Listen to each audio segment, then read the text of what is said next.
আসসালামু আলাইকুম। অতিরিক্ত দুর্বল গরুর জন্য এই যে অল্প টাকার ভিতরে ফসকালডিবিক ট্যাবলেট, এটা মূলত হাড়ের ক্যালসিয়ামের জন্য অনেক উপকারী। তো এর ভিতরে 50টা ট্যাবলেট আছে।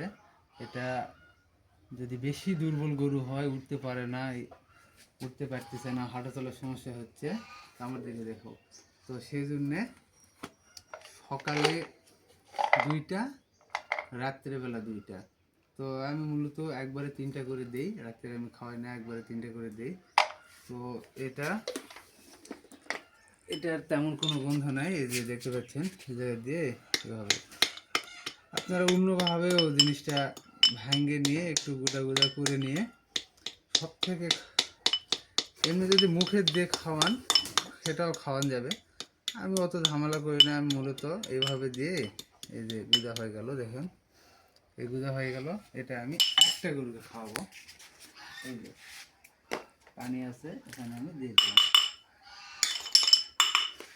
তো এরপরে আসো,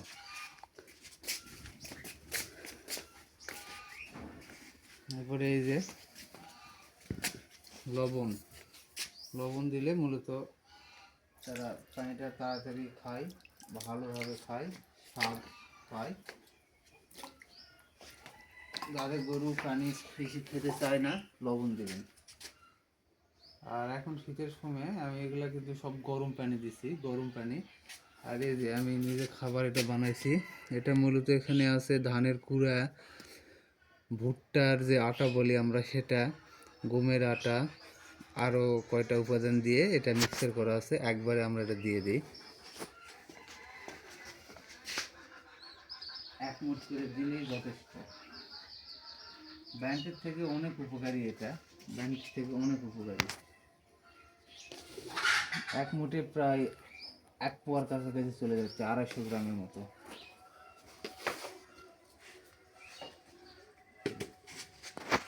দিলাম। তারপরে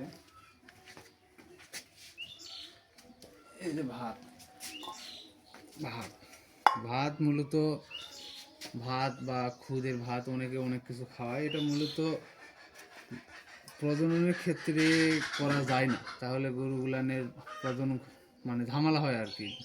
বাছুর উৎপাদন অনেকবার বীজ যেতে মিস করে যায়। তো তারপরেও দিই আমরা গ্রাম অঞ্চলে, তারপরেও দিই। এই যে একটা করে দিয়ে দিলাম।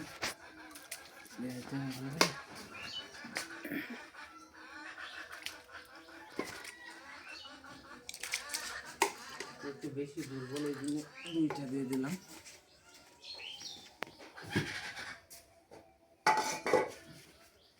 এই যে লাস্ট খোল খোল মূলত অনেক উপকারে আসে।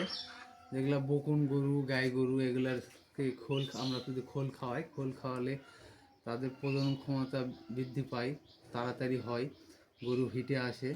এবং যেগুলা গরু হিটে আসে বা গাভিন হয়েছে, সেগুলা গরুকে খাওয়ালে আরও বাড়ে।